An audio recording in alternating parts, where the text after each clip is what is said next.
بسم اللہ الرحمن الرحیم۔ محترم دوستو، اگر زندگی میں سکون نہیں ہے، برکت ختم ہو گئی ہے، دل بے چین ہے، ممکن ہے کہ یہ نافرمانیوں کا نتیجہ ہو۔ سیدنا ابو بکر رضی اللہ عنہ سے روایت ہے کہ نبی اکرم صلی اللہ علیہ وسلم نے فرمایا، ہر گناہ کی سزا اللہ تعالی اگر چاہے تو قیامت تک مؤخر فرما دیتا ہے، لیکن سرکشی، والدین کی نافرمانی اور قطع رحمی کی سزا اللہ تعالی موت سے پہلے دنیا ہی میں دے دیتا ہے۔ دوستو، یہ حدیث ہمیں ایک سخت حقیقت کی طرف متوجہ کرتی ہے کہ کچھ گناہ ایسے ہیں جن کا بدلہ انسان کو دنیا ہی میں ملتا ہے۔ اللہ تعالی رحمان و رحیم ہیں، لیکن بعض گناہ اس کی ناراضگی کو جلدی بھڑکا دیتے ہیں۔ ایک ہے سرکشی۔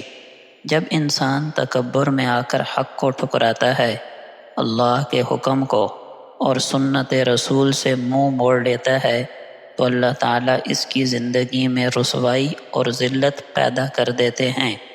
حضرت عبداللہ ابن مسعود رضی اللہ عنہ فرماتے ہیں کہ نبی اکرم صلی اللہ علیہ وسلم نے فرمایا، تکبر حق بات کو جھٹلانا اور دوسروں کو حقیر سمجھنے کا نام ہے۔ ابو ہریرہ رضی اللہ عنہ سے روایت ہے کہ نبی اکرم صلی اللہ علیہ وسلم نے فرمایا کہ اللہ تعالیٰ فرماتے ہیں، یعنی یہ حدیث قدسی ہے، کہ تکبر، بڑائی میری چادر ہے اور عظمت میرا ازار اور تہبند ہے۔ جو شخص ان میں سے کسی ایک کو مجھ سے چھینے گا، میں اسے جہنم میں ڈالوں گا۔ دوسرا گناہ جس کی نقد سزا ملتی ہے وہ ہے والدین کی نافرمانی۔ ماں باپ کے دل سے نکلی بد دعا زمین و آسمان کے درمیان نہیں رکتی۔ ان کی ناراضی سے روزی میں بے برکتی، دل میں بے سکونی اور زندگی میں کمی آتی ہے۔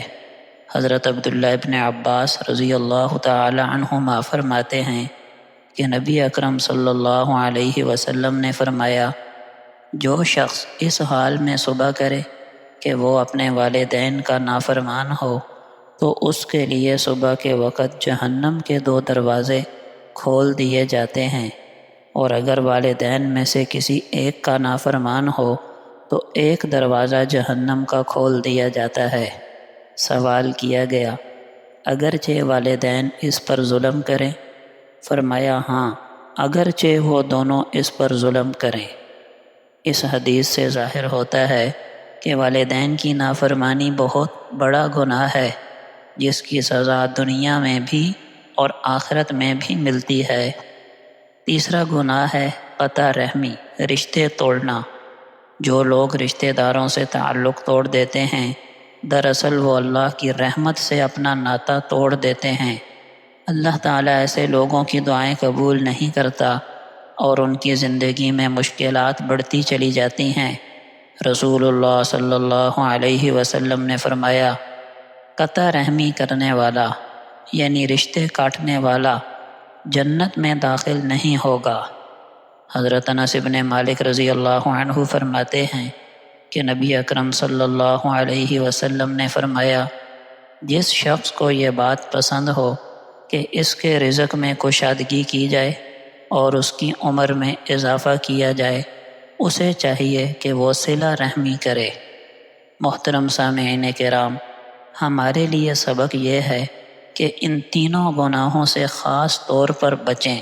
دنیا کی تکلیف آخرت کے مقابلے میں بہت ہی کم ہے، لیکن یہ نشانی ہے کہ بندہ اپنے رب کو ناراض کر چکا۔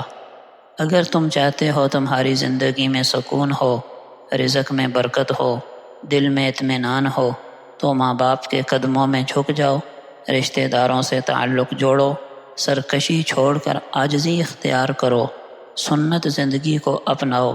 یہی دنیا آخرت کی کامیابیوں کا راستہ ہے۔